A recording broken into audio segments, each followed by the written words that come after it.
All right, good morning, Ignite Church teaching team. This video is for you. I hope that you enjoy it. I hope it gives you a little bit of the idea of the theme I'm going with and the content, and gives you some ideas of how you can help me make it even better. We're looking at week 3 of games people play. So this whole series is about relationships, and we're going to be using Monopoly as our game. And so you're going to have to use some imagination. Obviously, I don't have the Monopoly pieces with me, but we will have some paraphernalia. We'll have some pictures. We'll have some things that we'll be doing there. But this will give you a feel for how everything is going. And I cannot wait to hear your feedback.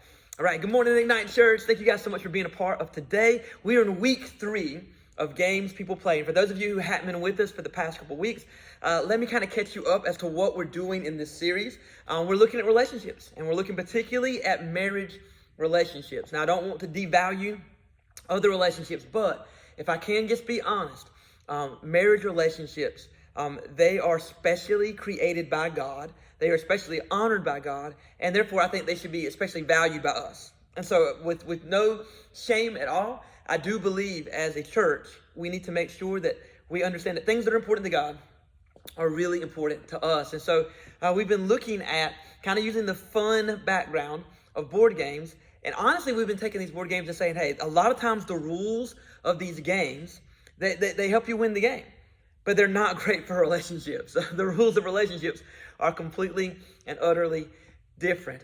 We looked a few weeks ago at Battleship. Great game. You're supposed to be hiding your own moves from your opponent. You know, you have the things separating you so they can't see where your battleship is and you can't see where their battleship is, and you're randomly firing shots trying to hit them. They're doing the same to you. Great game. You know, hide your positioning, find strategic advantage. You know, try to keep things to yourself while also exploiting any known weakness of your enemy. Great for Battleship. Terrible for marriage. And we looked at Adam and Eve and some of the issues they had as the very first couple, with transparency, with blame game, with firing missiles at one another, and with not being truly transparent as God intended for them to be. Again, what works in a game does not work, unfortunately, most of the time in a marriage. Then last week, Pastor Chris did an incredible job using Jenga as the backdrop. And if you've never played Jenga, Jenga is the game where you pull pieces from the bottom. You structurally make a foundation weaker while building on top, while trying to be the last one to put a piece on top. Again, to take a piece out to make the base stronger, so that you, with hopes that your opponent's going to make the tower fall. Great for Jenga.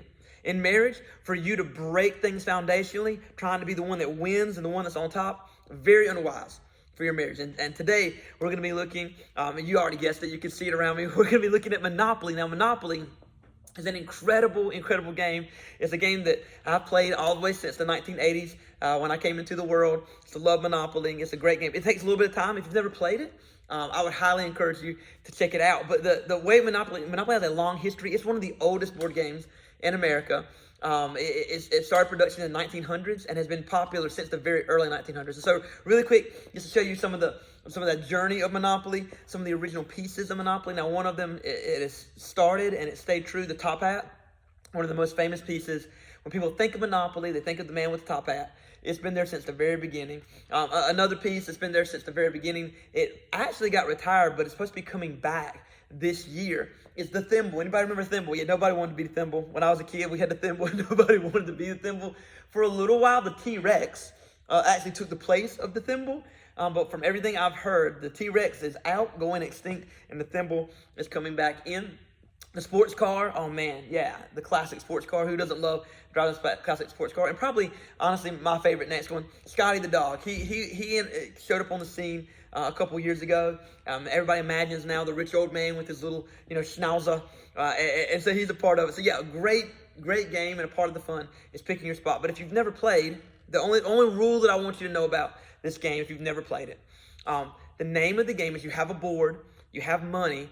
And the goal is you're supposed to be controlling every square that you can on the board, purchasing it with money. And anytime that an opponent lands on your square, they owe you money. And so the goal is eventually that you would own the board, that you would control all the pieces on the board, that you would control all the money on the board, that you would be in control of the game. In its core, this game is a game that encourages a self-centered approach to life and to play. And it also encourages a very controlling mindset. Again, you're supposed to try to take control from your opponent. So with whole pieces, you know they need to be to get monopoly over certain areas.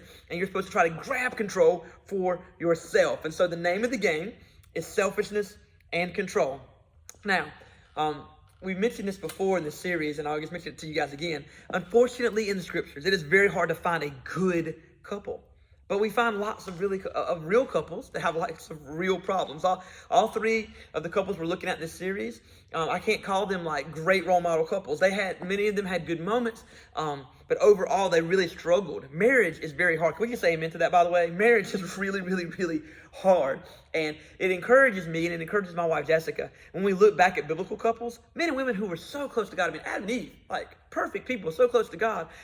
Father Abraham, visibly saw God, communicated with God, negotiated with God. If you remember, he was the one that negotiated with God when God was going to destroy Sodom and Gomorrah. And he was like, if there are 50 people, will you spare it? If there are 40 people, will you spare it? And he took God all the way down to, if there are even 10 people that are good people, will you spare the city? So this guy negotiated face to face with God, and yet he really struggled in his marriage. Now, the couple we're looking at today is the worst out of the bunch. There's very little redeemable quality that I can give you about this couple, but I do think we can learn a lot, like a whole lot from them about who we should be and what we should be about. So we're going to be looking at one of the worst kings in the history of Israel, a guy named Ahab, and he was married to one of the most famous villainesses of all the Bible, a lady named Jezebel. If Jezebel was a Disney character, she would be a Maleficent. She would be an evil queen. She would be an Ursula the witch. I mean, she's up there. This is a wicked, wicked woman. And King Ahab paired with her.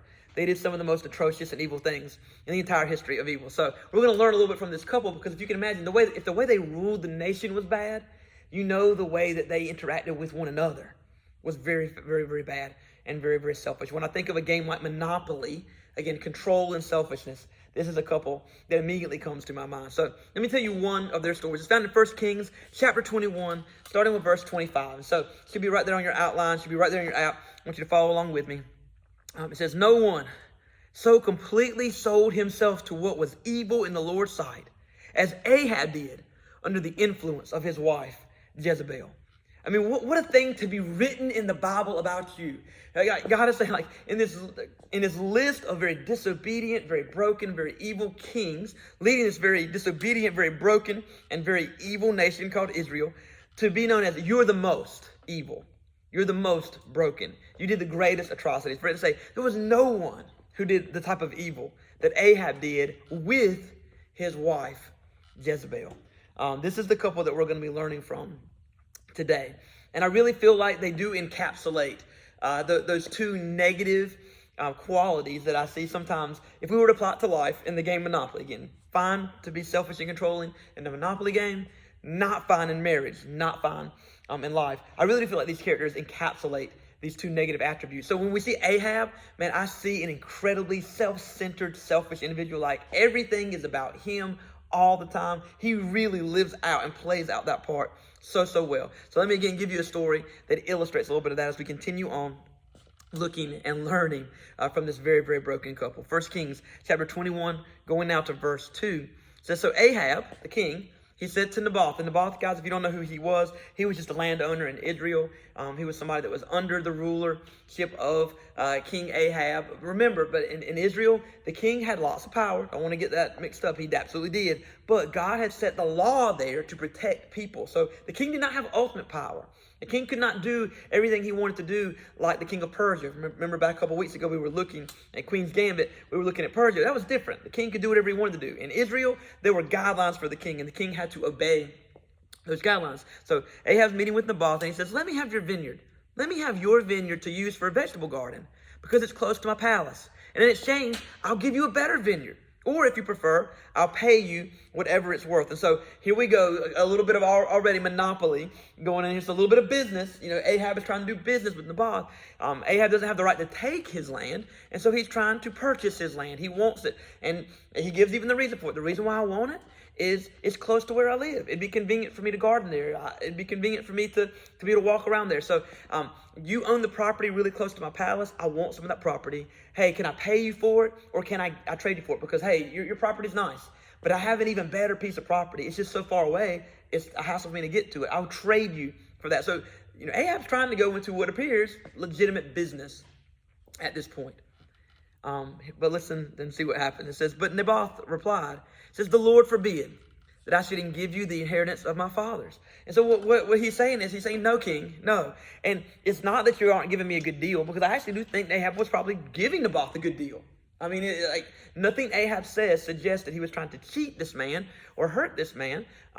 But what was important to Naboth that wasn't important to Ahab, and I want you to key in on this, Naboth immediately connected the property and the inheritance that God had given him to something being bigger than just commerce and business. He's like, hey, I wish I could help you, King Ahab. I wish I could help you. But God gave my family this land, so it isn't mine. It doesn't really belong to me. Out of all the places that God chose for my family to live and to have property, God designated to this. And so as a spiritual person trying to follow God, I can't give it to anybody else. And he's apologetic. I'm so sorry. The Lord forbid. It's not my choice. It's not that you're doing me wrong. But God's involved in it. And see, for Ahab, God wasn't involved in his business. God wasn't involved in his life. God wasn't involved in his thoughts. God wasn't involved in his intentions. So you see the sharp contrast between these two men. That you have Naboth saying, even though what I'm about to say to you, King, is a bad business deal, spiritually, it isn't mine. It isn't mine. The message today is not on tithing or giving. But can I just interject? Because I think it's a very appropriate time to interject it. As we talk about monopolies, we talk about selfishness, as we talk a little bit about money. And again, this is about relationships, but just to interject, money is one of the most powerful influences of evil in the world. And it always has been, and it always will be. We give of our time, we give of our energy, we give of our life, we give of our hopes, we give of our dreams to get a paycheck so that we can do the things we need to do. I understand the power and the importance of money in all of our lives. With all my heart, I love you guys. And I do have to say that so many of you, you resemble Ahab more in your business than Naboth. For Naboth, what he possessed was intimately tied to his spirituality. It wasn't his, it belonged to God. For Ahab, what he possessed was his, and he could do with it whatever he wanted. And so just as a brief soapbox moment, let me just go ahead and declare that there are many of you in this house right now, and I love you to death. But you think that what you have is yours, and it's not. It's a gift from God. And I do want to beg you, take some time and consider how you can return to God what properly belongs to God. And if you need help with that, we do financial peace here at Ignite Church. We want to come alongside you. We don't want to judge you and criticize you and hurt you and wound you. We want to work with you, because if you have a heart that wants to be generous to God and you feel like you can't, let us help you find ways that you can. Okay, so enough of that, because that's not what this focus is, even though it's very real. But look, so he gets a no. And look at how Ahab reacts, because this is the focus. How Ahab reacts is what I really wanted to bring to you. It's very interesting. It says, so Ahab went home, sullen and angry, because Naboth the Jezreelite had said, I'll not give you the inheritance of my fathers. He lay on his bed, sulking and refusing to eat. And so, man, what a character, what a diva, what a drama queen this guy is. And by the way, when we talk about selfish spouses and controlling spouses, I believe this could be either men or women. And so, I don't want this to be limited to, this is not a gender thing. It's just a role that we can play in our family at any given moment thing. I know in my own story, there have been times when I've been a selfish spouse. And I know in my own story, there are times when I've been a controlling spouse. I just want to let that be said. We see a man here who represents selfishness and a woman here who's going to represent control. It doesn't have anything to do with gender. I want you to think about times in your own relationships, in your own marriage, in your own life, where you've maybe been the archetype for those two. Because if you're a human, you probably have at some point been the archetype for those two. Here's what a selfish spouse does to their marriage. They bring negative home to the family. They bring the negativity of their day, of their business, of their work, of their life, of their whatever. They take that, and instead of processing it appropriately and giving it to God, instead of taking time appropriately and sharing it with trusted, advisors and accountability partners and spiritual confidants and disciples, instead of doing that, a selfish spouse takes what happened to him or her during the day and they bring it home. And can I just go ahead and say to any of you who are married, who are ever planning to get married, one of the things that will kill your marriage is when you take the negativity of your day and you bring it and you present it and you actually, punish your family because of it. And it happens all the time. Someone mistreats you at work or disrespects you at work, or on the way home, someone doesn't do what they're supposed to do in the car. But something happens in your day where you feel wrong, you feel less than, you feel maligned, you feel mistreated, you feel overlooked, you feel rejected, whatever. For you or I to carry that home, and our kids come in and they spill a glass of milk, and all of a sudden we go ballistic because how dare they mess up our carpet or our couch or our whatever. And it really isn't about milk, and it really isn't about this thing. It's about the fact that in some other part of our life, someone treated us wrong and we weren't brave enough to confront them, and so we punish our kids or we punish our spouse. Our spouse looks at us sideways and we jump down their throat, and they don't have any idea what's wrong because it really has nothing to do with them. It has everything to do with us and what we bring. To be very transparent with you, this is a thing that I constantly have to fight against. Man, I'm so blessed in what I get to do. And I want to say that, and I mean that. I'm so blessed in what I get to do.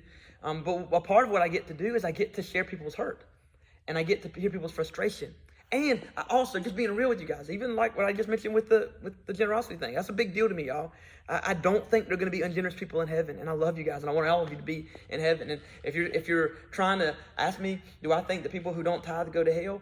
I'm not the one that chooses, but man, in every single list that includes things like sexual sin, that we have stronger opinions about whether you can, go to heaven if you have this in your life. Greed is always there.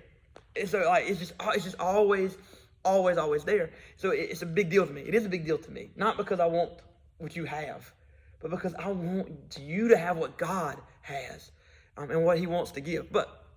So I bring on people's frustrations, and I also see places where constantly people that I love, I feel like are missing the mark a little bit. And it's hard and it's frustrating. I feel like I'm not doing what I'm supposed to do well enough. I'm not sharing it passionately enough. I'm not teaching hard enough. So I carry a lot of that all the time. And it's so easy for me to bring it home. It's so easy for me to bring it home. And there have been countless times where if I'm not so intentional to give to God what really should belong to God. By the way, what do you do with all that stress and those worries and that hurt and that hate and that frustration and that pain and that frustration, all that stuff? What do you do with it? You give it to Jesus. That's what you do with it. But before I go in my door, I have me a nice long conversation with God. I mean, for real, every single day. Like, help me, please, to take all this swirling in here and give it to you so I don't pour it out on them. And if you aren't in the habit of doing that, I would beg you to try that this week. And for those of you who aren't married yet, this works in other relationships as well. Don't bring negativity home to your family. Don't bring it home to your friends. Don't bring it home to your life. It will ruin your relationships. The selfish spouse, they bring negativity home. And not only that, they passively, aggressively demand attention. And I think that's what's interesting is that the way that King Ahab demands attention, he doesn't go up and create a whirlwind in the palace. Instead, what the Bible says in 1 Kings 21:4, it says he lays on his bed sulking and refusing to eat. In other words, he's not even willing to let his wife or his servants or his friends or his confidants, anyone around him, he's not even willing to let them know what's wrong. He's just mad, and he wants them to be mad with him. He's just hurt, and he wants them to be hurt with him. So he's just sulking. He's just stewing. He's just not eating. He's demanding that they come and say, what's wrong with you? Yeah, that's what. And again, there have been times where I definitely have done that, where someone has said something that's hurt me, or Jessica, my spouse, has said something that's hurt me, and instead of just saying, hey, babe, hey, let's just pause for a second. What you just did, it hurt me. It was disrespectful to me. Instead, now it's like, well, I'm going to punish you the rest of the day. I'm just going to suck on this, and I'm just going to hold this, and I'm just going to act a little bit aggressive in this, and I'm just going to, and then when you ask me what's wrong, that's when I'll vomit all on you. But that might take hours of stewing before I'm doing my doing. And that's not a good thing. That's not a good marriage practice. For someone to know that you're punishing them for a crime that they don't even realize they committed is always, always bad for relationships, and particularly for marriage relationships. Yeah, in Monopoly, yeah, you want to be the one with the monopoly. You want to be the center of attention. You take, everything that happens on the board, man, you slam people with it. In life, we got to leave our business pieces on the board of business so that we don't punish people at home for what happens in other places. And when we need attention, when we need prayer, when we need care, instead of sulking, instead of stewing, instead of moaning, instead of being that diva, we need to be open, honest, and transparent. Because again, another part of most board games is you hide kind of your strategy in your cards. You don't reveal what's going on. In relationships, we have to be transparent. And Ahab really struggled in doing that. So some of you at times, you more lean towards the selfish spouse. Others of you, you're more about control. And again, when you look at the game of Monopoly, it's all about control. It's all about strategic control so that at the end, you're the only one that possesses anything. Great for a game. Terrible for marriage. Like in marriage, you can win or you can love. You can be the one that controls the board, or you can be someone that gets to share life. But you can't have both. And so we have to choose, are we going to be in control of things, or are we going to actually treat our spouse as a co-heir, as an equal, as someone worthy to walk beside us, not behind us. Not behind us, but beside us. So let's look at Jezebel, who really does do a good job of being an archetype for that kind of spouse. His wife Jezebel came in and asked him, "Why are you so sullen? Why won't you eat?" And he answered her, "Well, because I said to Naboth the Jezreelite, sell me your vineyard, or if you prefer, I'll purchase another in its place. But he said, I'll not give up my vineyard." And Jezebel, his wife, said, "Well, is this how you act as the king of Israel? Get up and eat. Cheer up. I'll get you the vineyard of Naboth the Jezreelite." Oh my gosh. Interesting here, the dynamic between this husband and wife. And so the wife takes the bait of him being sullen and says, "Well, what's wrong with you? Why aren't you eating? It's obvious there's something wrong." He tells her what it is. "Oh, poor me, I'm so, I wanted this thing and he couldn't get this thing. And I'm sad because I can't get this thing and I don't know what to do." I mean, he's playing the little violins, so hard for her. Her response is extremely telling as to her personality and her own sin issues. Instead of being an encourager, instead of her saying, "Baby, it's completely okay. Just because you don't have that piece of land, I mean, we can plant a vineyard anywhere. You're the king of Israel. Like, we can make this work. You're worried about travel? Oh my gosh, you got people that will carry you in a palanquin, or you probably got 1,500 different horses you can pick from to take you to any vineyard you want to go." Like, there's a lot she could have said to her, like, "Hey, this is not really a problem," because it's not really a problem, But instead, she does two things that I think are really hurtful and harmful, and I see them a lot in marriage. Number one, guys, she belittles with her words. And the controlling spouse, they belittle with words. They, instead of elevating their spouse, instead of encouraging their spouse, some of us at times have the capacity to cut our spouse down with our words. So what Jezebel particularly says is this how you act over a king of Israel? So she goes beyond the immediate issue and says, the problem is you're not a good king. The problem is you're a weak man. The problem is you can't do nothing right. The problem is she is laying in to him emotionally here. And again, sisters, some of you are doing that to your husband. And brothers, some of you are doing that to your wife. You're making them feel less than they are. And so let me just say this. I'm not trying to get brownie points with your spouse for you, but this is over all of you.